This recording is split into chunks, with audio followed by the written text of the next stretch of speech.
সকালে ঘুম থেকে উঠেই আজকে আমি চিন্তা করলাম যে যেই চকলেটের মতো যে ইয়েটা আনছিলাম যে ফেস প্যাক বলে ওটা দেখি। এটা তো আমি প্রথমবার ইউজ করতেছি, জানি না কিভাবে করে।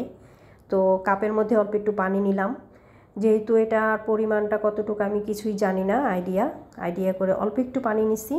এখন ওই যে ভিতর থেকে একটা চকলেটের মতো বেরোয়েছে, দেখেন ট্যাবলেটের মতো, ওটা এই পানির মধ্যে ছেড়ে দিছি। তো ওইটা একটু ফুলে উঠছে। এখন দেখি যে আরেকটু পানি লাগবে, যেহেতু আমি প্রথমবার তাই জানি না, এখানে মানে আমি আরেকটু পানি এসে ঢেলে দিছি এটার মধ্যে। এখন চিন্তা করলাম যে পানিটা না দিয়ে যদি অন্য কিছু রস দিতাম বা ডাবের পানি দিতাম তাহলে কিন্তু অনেক ভালো হতো। তো এখন আমি এটা প্রথমবার ইউজ করতেছি। আমার মেয়ে বলতেছে এটা কিন্তু একটু সাবধানে খুলতে হয় আম্মু, এটার ভিতরে কিন্তু ভাঁজ ভাঁজ করা থাকে।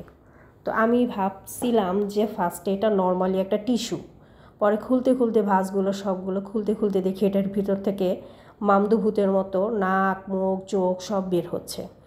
তো যেহেতু আমি একদমই প্রথম, আর এটা দেখে আমার খুব হাসিও পাইছে। আপনারা কিন্তু হাসবেন না, এটা কিন্তু এখন আমি মুখে লাগাবো। দেখেন এটাতে চোখ নাক মুখ সব কিছু আছে, আর আমাকে কি সুন্দর লাগতেছে। একদমই ফার্স্ট টাইম, আমি কিন্তু এগুলো আগে করি নাই কখনো। আমার মেয়েও সাইডে ছিল, ওকে বললাম আয় তোকেও একটা লাগাই দিই, ও এটা লাগাবে না।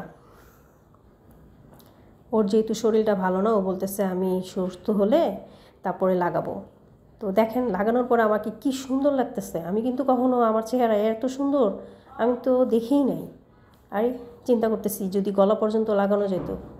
আর এটা নাকি 5 মিনিট রাখতে হয়, আর সপ্তাহে 1 দিন লাগাইতে হয়।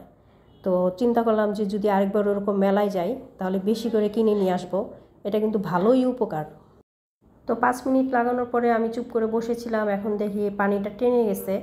এখন সুন্দরভাবে তুলে ফেলতেছি। আমি যেহেতু আগে কখনো এই প্যাক লাগাই নাই, তো এখন আপনারাই বলতে পারবেন যে এটা কোনো উপকার হয়েছে কি না। খুব সুন্দরভাবে লাগানো হয়ে গেছে, এখন এটা ফেলে দিতে হবে। তো শেষ হয়ে গেছে আমার রূপচর্চা। এখন দেখেন সত্যি কিন্তু খুব সুন্দরভাবেই হয়ে গেছে। তো রান্নাঘরে গেলাম, গিয়ে দেখি আম্মা আবার ইলিশ মাছ কেটে কুটে সব অস্থির। জিজ্ঞাসা করলাম কি ব্যাপার এত সকাল সকাল ইলিশ মাছ, তারপর আবার সরিষা বাটতেছো। বলতেছে যে তোমার আব্বার নাকি সরিষা ইলিশ খেতে ইচ্ছে করতেছে। পটলগুলো মাখায় রেখে দিছে, আমাকে বলতেছে তুমি পটল ভাজো, আমি সরিষা ইলিশ রান্না করব। তো পেলাম একটা সুযোগ। পটলগুলো তো আমি ভাজতেছি ঠিক আছে, কিন্তু এত ছ্যাঁত করতেছে কেন? আমার আম্মা বলছে পটলগুলো ভাজতে, ওকে তো আমি ভাজতে চাই নাই, কিন্তু ও আমার সাথে রাগ দেখাইতেছে। দেখেন কি ছ্যাঁত করতেছে। আচ্ছা যেটাই হোক, আমি এখন সাইডে দাঁড়ায় আছি, সুন্দরভাবে পটলগুলো ভাজা হচ্ছে। আর আমি আম্মাকে বলতেছি আম্মা আমি সরিষা ইলিশের যে রেসিপি আছে তোমার যেটা, ওইটা আমি নিব। কারণ আমিও রান্না করছি একটু ভিন্নভাবে, কিন্তু আম্মার রেসিপি নেওয়া হয় নাই। তো আম্মা বলে যে ঠিক আছে পটলগুলো ভেজে তুমি ওয়েট করো। এর মধ্যে কিন্তু সরিষা বাটতেছে আম্মা, একটু মিহি করে বাটতেছে। তো সরিষার তেল দিয়েই পেঁয়াজটা ভাজবে।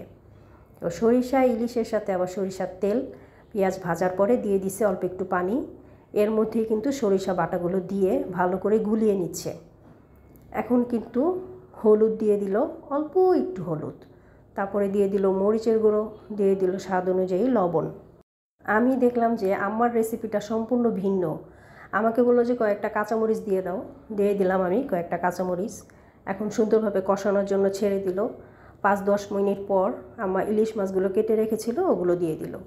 মাছগুলো কিন্তু খুব তাড়াতাড়ি সিদ্ধ হয়ে যাবে, এর জন্য আম্মা করলো কি অল্প একটু পানি দিয়ে কাঁচা মাছগুলো কিন্তু খুব ভালোভাবে উল্টিয়ে একদম মশলার সাথে ভালো করে মিশিয়ে ফেলতেছে। কারণ যেহেতু এটা তাড়াতাড়ি সেদ্ধ হবে তাহলে ভেঙে যাবে। তো খুব সুন্দরভাবে কষানোর জন্য তো 5 থেকে 10 মিনিট ছেড়ে দিল। আর সরিষা ইলিশ রান্না করতে কিন্তু খুব বেশি সময় লাগে না, হাইয়েস্ট সব কিছু বাটা থাকলে আধা ঘন্টা আমাদের সরিষা ইলিশ কমপ্লিট। আমি এখন গোসল করে নামাজ পড়ে নিব, কারণ আমার অফিসে অলরেডি দেরি হয়ে গেছে আমি এই রেসিপি নিতে গিয়ে। তো গোসল করে নামাজ পড়ে আমি রেডিও হয়ে গেছি, ভেজা চুলটাই খুব তাড়াতাড়ি করে বেঁধে নিচ্ছি। আজকে আমার অলরেডি অনেক দেরি হয়ে গেছে, তাই খুবই তাড়াতাড়ি আমি রেডি হচ্ছি। মাথায় কোনো মতো হিজাবটা পেঁচালাম, তারপরে তো দৌড় দিতে হবে। লিফটের সামনে গেলাম, দেখলাম যে একটা বন্ধ, আরেকটাতে ঢুকে গেলাম। যেহেতু লিফটের মধ্যে ঢোকার পরে আর দৌড়ানোর কোনো চান্স নাই, আমার দাঁড়ায়েই থাকতে হবে। তাই আমি নিচে যাওয়ার সময় একটু চিন্তা করলাম, যেহেতু ওড়না ঠিক করি নাই, আবার মাথায় ঠিকভাবে ওড়না আছে কিনা ওটাও দেখি নাই, আবার মুখে কিছুই দিই নাই। এটা এখন আমি এখানে দাঁড়ায় দাঁড়ায় দেখতেছি। লিফটের মধ্যে আয়না দিলে কিন্তু এক প্রকার ভালোই হয়, আমার জন্য বিশেষ করে ভালো হয়েছে। যেই তাড়াহুড়া করে আমি বের হই, এখন চোখ, নাক, মুখ, ওড়না, হিজাব সব কিছু ঠিক আছে। এর মধ্যে কিন্তু লিফটের চলে আসছে, আমি এখন গ্রাউন্ড ফ্লোরে চলে আসছি। তো আমার সাজুগুজু লিফটের মধ্যে করা শেষ। লিফটের দরজাটা খুলতেই দেখি যে এমন ডিস্কো নাইস দিয়ে দাঁড়ায় আছে এক খালা। তো খালার হাতে বালতি, তো কোমরে হাত দিয়ে দাঁড়ায় আছে। আচ্ছা ঠিক আছে, এখন দেখি আমাদের মামারা সেই ধুলা ওড়াচ্ছে। আমি গোসল করাছিলাম, তো পারলে দৌড় দিই আমি এই দিক থেকে, যাতে ধুলাগুলা আমাকে না ধরতে পারে, কারণ ধুলাতে আমার অ্যালার্জি আছে, প্রচুর হাঁচি শুরু হয়ে যায়, ঠান্ডাও লেগে যায়। তো এখন আমি শিকদারের ভিতরে ঢুকে গেছি, আর স্পিডে পারতেছি না দৌড় দিতে, কারণ অলরেডি 2:30 বেজে গেছে, আর রাস্তার জ্যামের ব্যাপার আছে, প্রচুর প্রচুর জ্যাম পড়ে। এখন হয়তো একটু জ্যাম ফ্রি পাবো, কারণ ঈদের এখনও পুরোপুরি মানুষ আসে নাই।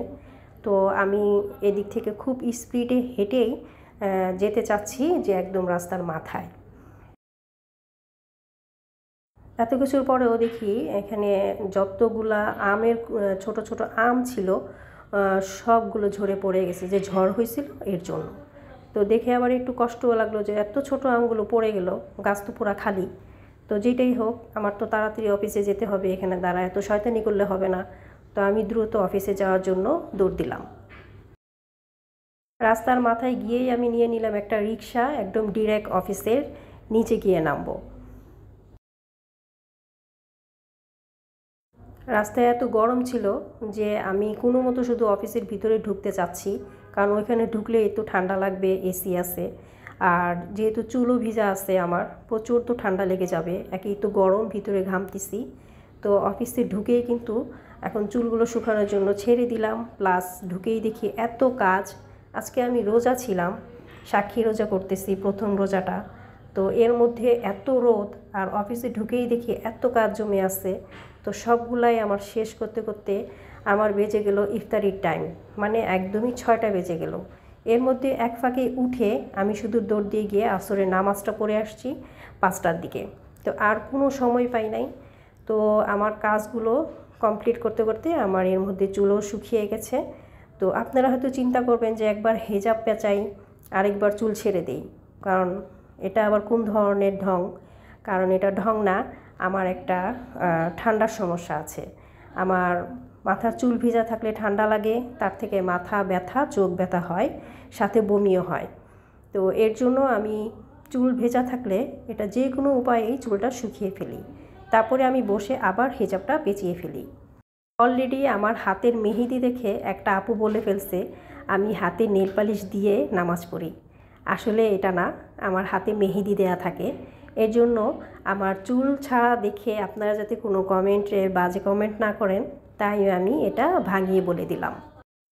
তো আপনারা যে আমার ভিডিও দেখতেছেন, কমেন্ট করতেছেন, কম বেশি ভালো মন্দ, আমার কাছে খুব ভালো লাগতেছে।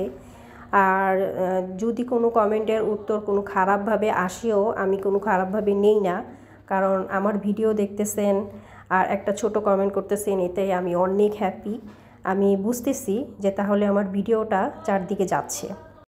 তো কাজ শেষ করতে করতে আমার ইফতারির টাইম হয়ে গেছে। দেখেন আমি কি কি ইফতারি করতেছি আজকে আমি একটা টেঙ্গুলিয়ে নিব, তারপরে একটা ডিম সেদ্ধ, একটা কলা আর একটা কেকের পিস। তো এগুলো খেয়ে আমার 10টা পর্যন্ত থাকতে হবে, তারপরে আমি বাসায় যাব। বাসায় যাওয়ার পরে যদি নসিবে ভাত জোটে একটু ভাত খাবো, কারণ আমি মানে খুব ভরপুর ভাত খেতে পারি না। তো আজকে আলহামদুলিল্লাহ এই হচ্ছে আমার ইফতার। আপনারা আমার পাশে থাকবেন, যদি ভিডিও ভালো লাগে, খারাপ ভালো যেই কমেন্টই হোক কমেন্ট করবেন, তাহলে বুঝতে পারবো।